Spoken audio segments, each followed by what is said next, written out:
आज असा काय सीन झाला की हे तिघ जण क्लासरूम सोडून पार्किंग मध्ये अभ्यासाला बसले.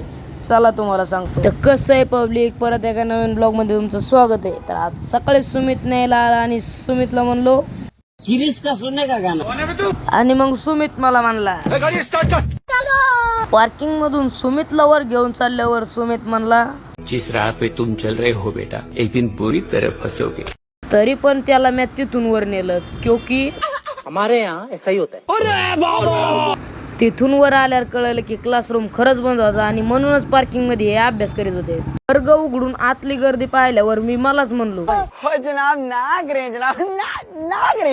वर्गातल्या गर्दीत चंगरून मरण म्हणून तिथून लवकर कलटी आणली आणि वर्गाला म्हणलो हमारे यहाँ ऐसा ही होता है. येताना नवीत भेटला. नवीत कमी जास्त एका हप्त्यानंतर कॉलेजला आलता म्हणून त्याला म्हणलो.